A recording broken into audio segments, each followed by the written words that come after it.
Greetings, everyone. It's Angelo Robles. 111 questions to ask before you move forward on AI. And without further ado, shall we begin? 111, it's very specific questions. Every institution that gets AI wrong finds out. The startup finds out in at most 18 months because the market tells them. The public company finds out in 90 days.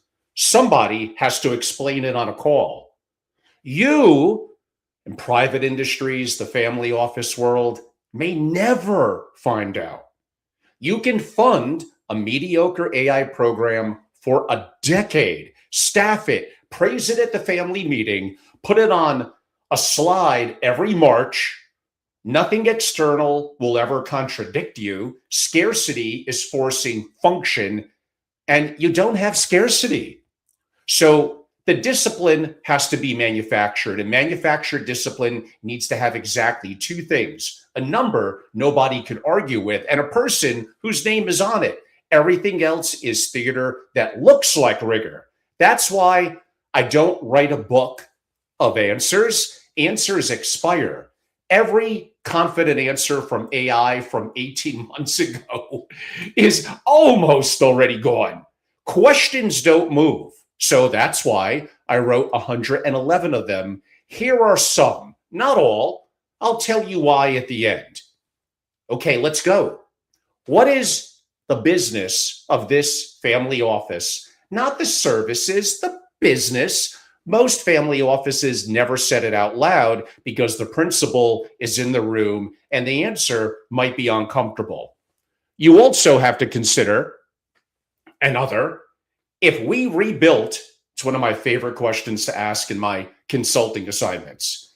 If we rebuilt this family office from scratch today, what would we never build effectively in this way again? That's the way to phrase it.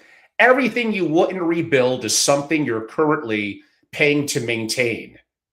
The question reorders the budget, sure, the vendor list, the org chart kind of in an afternoon, which is exactly why it never gets asked. Let's continue. Which of the 6 dimensions is actually deficit? Decision quality, execution speed, strength of people, clarity of purpose, adaptability of systems, family capability. Name the one. If you can't name it, you're not really solving a problem, you're shopping. If AI works exactly as promised, what does this office stop doing? If the answer is nothing, you really brought activity. Activity was never the product. Is the constraint intelligence? Or is the constraint that nobody has the authority to decide? In most family offices, it's really the second, to be honest with you. No model ever built has fixed a governance vacuum. As much as I love AI, no model ever built has ever fixed a governance vacuum. You'll just get faster and you'll probably have better informed, let's go with paralysis. Okay, sovereignty, another sub-subject. Where does your most sensitive intelligence physically live and who else could reach it? Name the hardware, name the jurisdiction, name the human beings with production access. If you can't, you don't have a sovereignty posture, you have a preference. Has anyone, another question, read your vendor's retention terms on your own account? Ooh, not the marketing page. The model doesn't carry the policy. The product does, and the tier you're logged into isn't the tier like in their sales deck. Another, which of your advisors is running all your information through their AI tools and under whose terms? Your perimeter is, well, it's not really your perimeter. The most common breach isn't a hack, It's a trusted professional being casual with your intelligence, proprietary data, often on infrastructure that you probably don't completely understand, or I would argue, even approved. Okay, we're going to pound through. We're going to overall do about 30 of these. Is anyone in this family, the questions you all need to be asking? Again, 111 questions to ask before you even implement AI in your entity, your family office. So, and I could probably do 200 plus, and we're going to go through about 30 here. We're probably a third through. Is anyone in this family pasting your information into consumer tools like the teenager's homework and the chief investment officer shortcut are the same leak with kind of different excuses? Under whose law does your compute sit? You already think this way about entities. Why don't you start to think this way about compute? We'll move on to corpus as a subject. The only thing you own that really nobody could buy. What happens to 30 years of judgment when the person carrying it is gone? He or she knows why the 1997 trust reads the way it does. Let's assume he retires in 3 years. It gets encoded while he's alive, or it's lost, and there's no market to rehire it from at any price. Any price. Do you capture the argument or only the verdict? Minutes were recorded. That was decided. The judgment lives in what was almost decided instead, and why it wasn't. These are the things that you really have to think through. Do you keep your refusal record? Every deal passed, every manager declined, and why? The no's never appear in the portfolio.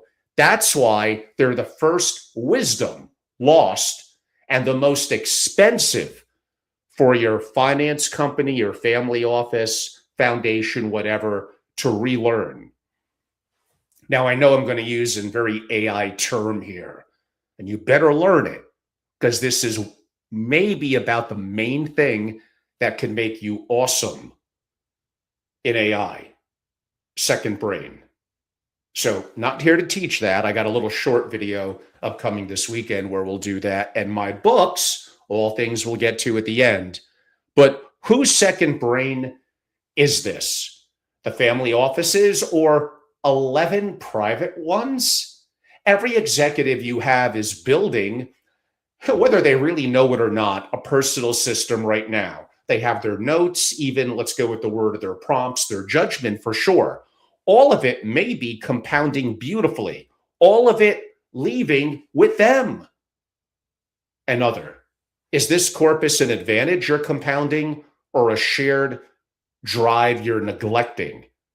No fund can buy it. No peer can replicate it. Everything else on the list is really table stakes. This one is yours, and I think you're wasting it. Let's get into when the machine acts. What is your first workflow that runs without a human starting it? Name it. If there isn't one, you're AI literate, not AI enabled. I don't care what kind of the deck says. Anything that reads the outside world is a manipulation surface. Is it isolated from anything that can act? An agent that reads an attacker's email can also move money. That's not a system. It's a loaded weapon aimed effectively at your balance sheet, and you're falling asleep on that. What's the blast radius of the worst possible agent action? Not the likely failure, the worst one. Bound it with the same primitives to a degree that you would also use against a wire fraud, because it's the same problem with a new author. Who runs this? Are you thinking this at 2 a.m? Name them. If the name is a vendor, you rented your so-called sovereignty at CapEx prices.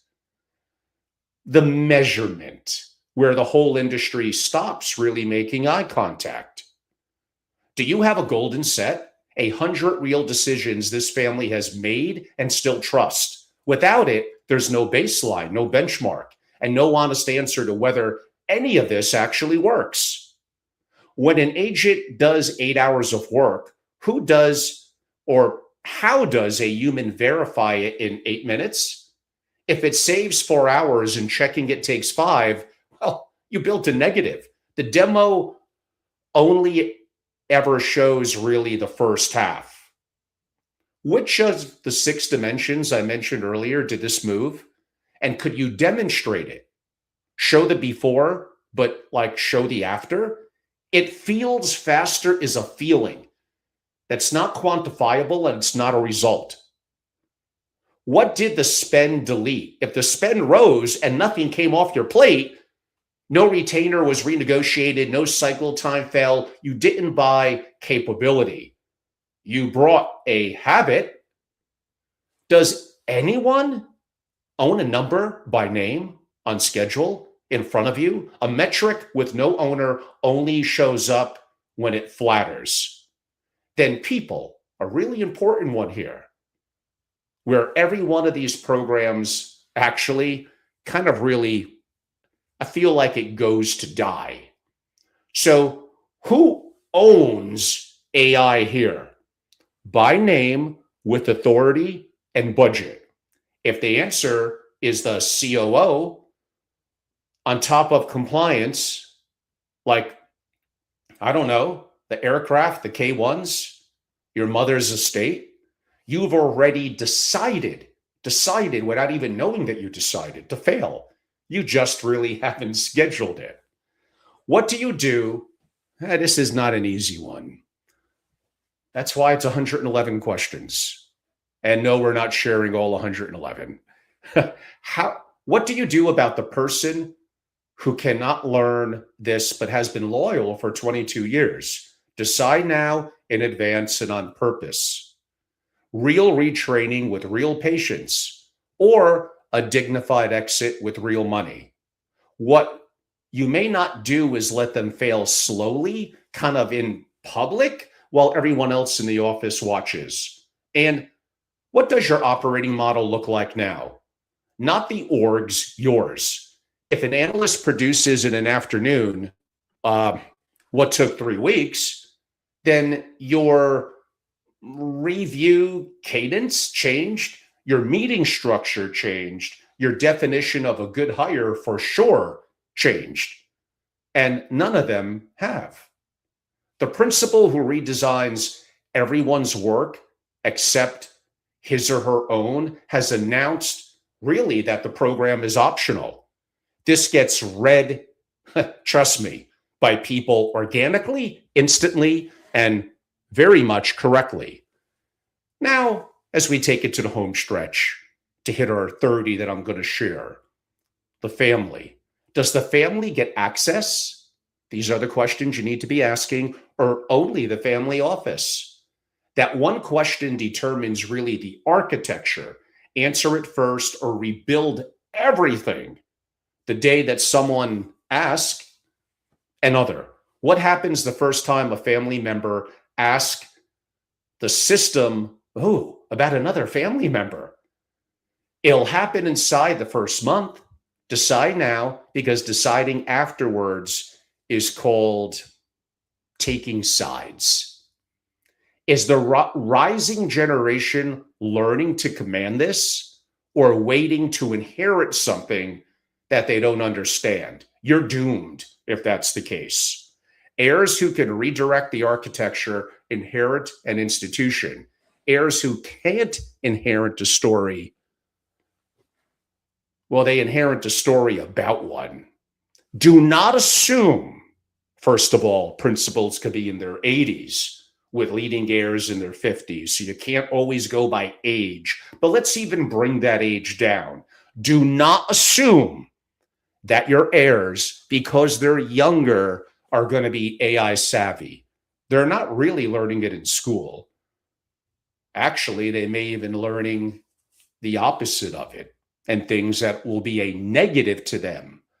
Now, I don't want to get too much into institutions, their biases, their challenges, and how the educational system needs a major overhaul.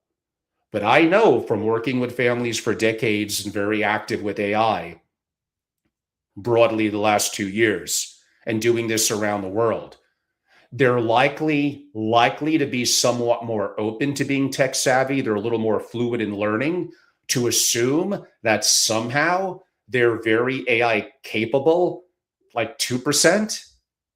Like they're not. Do not assume or make that assumption. Then typing in a sentence in Chat GPT and not really understanding how to build, how to create is not them understanding AI. You get people like Ken Griffin, one of the 20th richest people in the world, incredibly intelligent, beyond successful in finance and hedge funds, stating a year ago didn't quite get this AI stuff and is it a little bit of nonsense? And then coming out publicly 3 or 4 months ago that he's shocked at the capability of it and what the agents internally are doing that often took PhDs months. It's doing in days. I have the quote. I got everything on it. He stated it, and so many other prominent people. Get your head out of the sand, of course. What did you think I was going to say? And wake up to the reality here. Do not let ego and fear and resistance get in the way, because that is not going to stop this train. It will never be weaker than it is today. And I'm telling you, from someone who lives and breathes this in the world of family offices and finance daily, the last 3 to 4 weeks have been shocking. I left off my last masterclass June 23rd and 24th, and so much has changed since then. I've had a revamp among the 500 plus pages in my 2 books on AI integration, really about half the books from just the last 3 weeks. Some of my PowerPoints, presentations, these questions, over 500 pages that I described, and the curriculum for my masterclass has been utterly rocked in simply the last couple of weeks. Now, if you got the right mindset, you're already building and you're compounding your knowledge. It's far, far easier for you to adapt than you keep on waiting. So I will actually get to some final shared questions and then a close, like the verdict. What is, and I hinted at this, what is the cost of a year? Capability compounds. Deliberation isn't neutral. It's a compounding loss. And you, of all people, know what a year of compounding cost. Question: does this architecture survive the principal's death? Continuity isn't just a legal document anymore. It's whether the family office still operates with full intelligence on day 1 of the worst week in the family's history. And 10 years out, does the family have more capability or a more sophisticated dependency? Understand the cruelty in that one. The family that answers wrong looks identical to the family that answers right, maybe for 8 of those 10 years. Same dashboards, same so-called confident deck, same vendor at the table, saying the same reassuring things. And then something real happens, and one of those 2 families can actually think. So that's 30 of my questions. There's 81 more. I'm not like really reading them to you, not because they're secret, they're printed, and every one of my members has them. I'm not reading them because reading the hard question is pleasant. Sure, it feels like progress. It costs nothing. Answering one out loud in a room with your team listening, with your name on the number, That's the hard part. And that's in some ways really the only part. All 111 are in my AI native single family office book, one of my 2 books that my members of my private community, SFO Continuity, receive among their many benefits over the course of a year. The next masterclass I'm hosting is still this summer, August 12th and 13th in New York, immersive and in person. You're either going to be sovereign or obsolete. We're not going to evaluate AI. That conversation is over. The family's still having that. Like, oh, like they have a problem. So imagine 2 days, these questions and so much more answered out loud. So I might have left off with many of you heading into the early summer that around the corner, June 23rd, June 24th, my AI masterclass in New York. Access to me, my faculty, my 2 books, other resources. That's only been 3 weeks. By the way, that masterclass was jam-packed, too big, about 21, 22 people, but we got it done. The one I'm doing in August, we're limiting to 10 to 12. We want the intimacy, the roundtable, the faculty to go around and help you build the breakouts. I actually learned so much from that masterclass, and so much has evolved in the last 3 weeks. Look at what's going on with the Anthropic and Fable 5, with the US government, with Opus 5.6. Grok, now their 4.5 is actually pretty incredible. And shockingly, Meta is back in the game. Look at what advanced with Cursor and Bolt. Look at some of the harnesses. Look at the adaptations to Hermes. Look at even what Perplexity Computer has been up to. Look at the greater fight that has happened, and we heard it some through David Sachs and Alex Karp, with frontier models that you don't own and sovereign models that you own and control, that you don't want to bleed your information to the cloud. So much more we learned about a variety of different systems. So yes, since June 23rd and 24th, a lot has changed. I hope to see some families back yet again, August 12th and 13th. We had a family that attended last year, my first one in June. His first name is Jonathan. And he was relatively pretty rudimentary at that stage. He took this and ran with it. He attended others. He absorbed the books. He put in the work.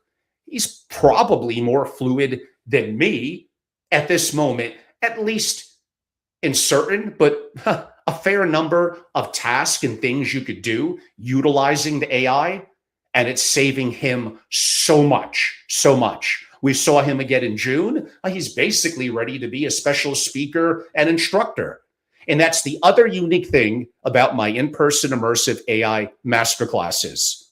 I have incredible faculty. I try more to quarterback things, to help the conversation going, to share some of what I do, and to go back and forth with some of the instructors and make the room be active. But I have people that are real principals, real rising gen, real executives. We also bring in 1 or 2 executives that often attended a prior masterclass and now are doing something incredible with AI. What one of them was doing with OpenClaw and Hermes and how they were evolving agents, what we showed using Anthropic's dynamic workflows and creating hundreds of agents effectively in minutes. Let's ignore the cost for a second. Like, wow.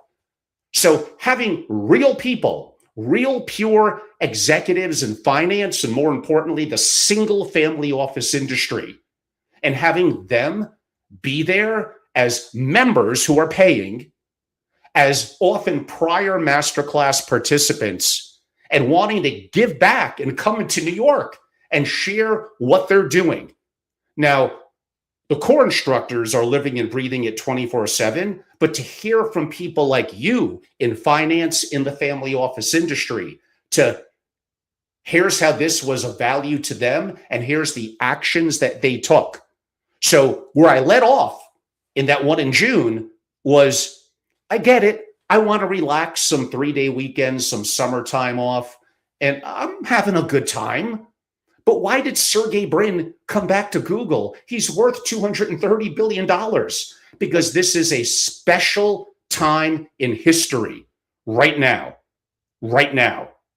And no, you taking off for 2.5 months, it's crazy. You have a chance for something special inside your family. You have a chance in finance, entrepreneurship, or an executive to assure what you're going to do for years to come, to be the top 1% at what you're doing. And you're going to let that slip because of a societal thing that we need to take time off. Now, you could say I'm type A, I'm very American, a capitalist, go for it. Like, you need to be that way this summer. So yes, I'm prodding you, I'm pushing you, even if you're a billionaire. It was good enough for Sergey to come back. He's probably worth more than you at, I don't know, 230 billion. And I pride myself on speaking up out loud. You may not like what I say, but I'm not here to kiss butt. This is a time for you, partially because the world of finance and especially the single family office community is embarrassingly behind when it comes to AI.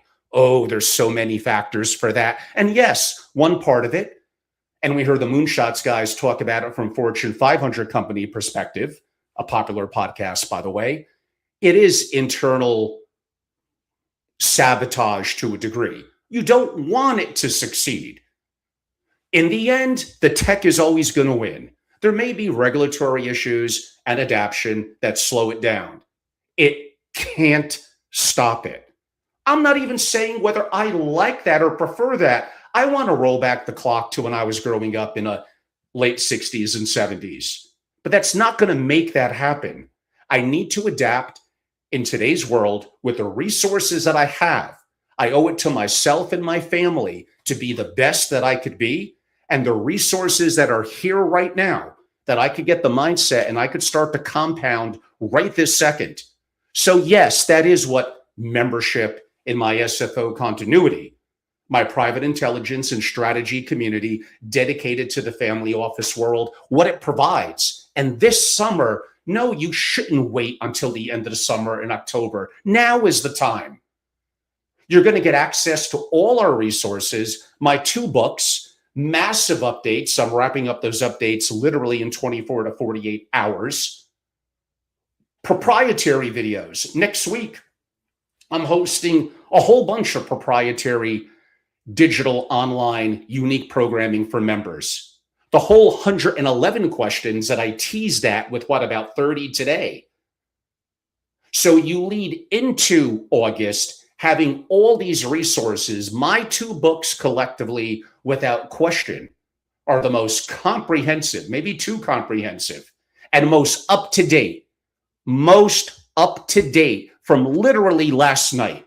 Because I update these, I feel 3 weeks is not enough anymore. I may have to start to do it every 10 days. That's how quickly things are changing. And you get every update that I make. So you get an edge leading into August 12th or 13th. You're not coming in cold. You get a warm-up and then some.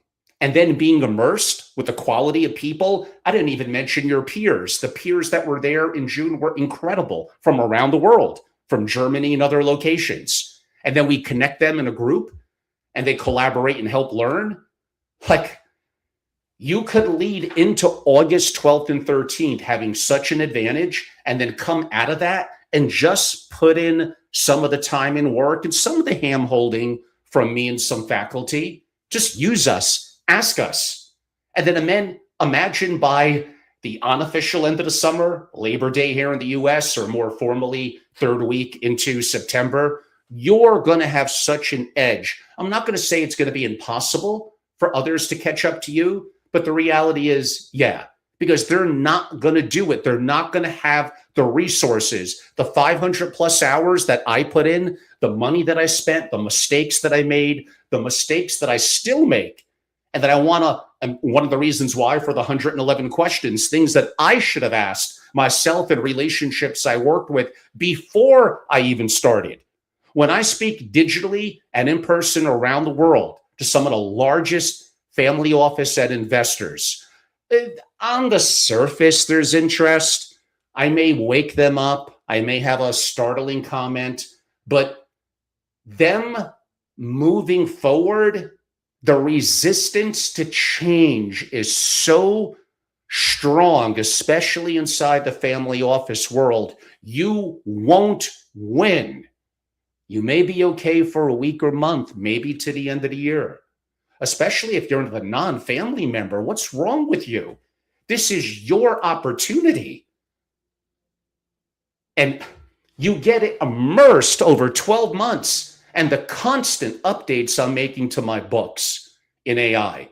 And much more than that, my creating a top 1% 700 page on the family office industry and how to build. Non-really AI focused, my family office playbook, my billionaire mastermind, all the programs that we do around structuring, around taxes, geopolitical issues, my sovereign wealth and disaster preparedness. I still need a little more time for that to get that right by the end of the summer and get that out. But AI is a strong anchor because it's going to move the needle by far the most, actually, including in all those topics that I just noted. The edge that you'll get from an investing perspective, it could be incredible. So I do get passionate when I talk about what I'm doing. And some of you would say, if I'm speaking to a group of 20, 50, or 90, is it only like 2% that kind of really follow up? I didn't even say follow through, just kind of follow up. Like, yeah, the benchmark in the family office community, it is so low. I don't know, age, resistance, fear, ego. We want to keep things the way they are. Shh, be quiet. Stop talking about this. And I understand normal human emotions. And I think many of you are so awesome, by the way, and so talented. I just want to put the right tools, the right resources, and adapt some things in what you're doing in this part of the community. And what I'm talking about in AI, again, will never be worse than it is today. In the end, it's always going to win, always. And I want you to be a part of it, to be a top user, which is such a low benchmark within the family office world. So yes, you should go to angelorobles.com. You should become a member. It's easy. It's a membership tab. You join. I have info about 2 upcoming forums, obviously about the August 12th and 13th masterclass. You get all of that. It's all inclusive. There's no upcharging. My 4 days in Palm Beach, March 8th through 11th, inclusive. New York in September, inclusive. Dinners and programs I host, Vienna, Mexico City, New York, Miami, LA around Milken, all inclusive. Multiple masterclasses. You want to come multiple times, which you should. It's all in there. It's built in. There's no additional upcharge. Some of you will then reach out to me to some consulting, usually around creating or restructuring a family office or satellite family office. Then yes, that becomes a consultative relationship. I'll let you know when we reach that stage. But I try to give you as much as I could, all inclusive into membership. And yes, I've laid this out before. I think it's pretty obvious from my books, my content. I am by far the most active, hands-on leader within AI and AI integration for family offices. There's probably 99 things I kind of suck at and don't do that good. But the areas that I know, creating a family office, what makes them successful, geopolitics, macroeconomics, and investing, and then, but I have other competitors for that who are good. I mean, maybe I'm a little better, but they're good. I don't really have that in AI integration for family offices. I have zero conflicts relative to this. I'm an allocator myself. I'm doing the things that my books talk about, from creating apps that I use to creating sometimes hundreds of agents, and not all on just frontier platforms where I could bleed my IP. I have the hardware and I'm building sovereign on open weight models as well, integrating and doing both. I am living through what I'm talking about. And like I said earlier, make mistakes all the time. Hopefully I don't repeat them. I learn from them and I share those experiences with my members inclusive in some proprietary content and videos, even in my books, and obviously in person multiple times a year, including at the masterclass. The next one, August 12th and 13th. You don't have to keep on resting, ignoring this, when this summer you could get such an edge on really probably like 99.8% of your peers by the end of the summer.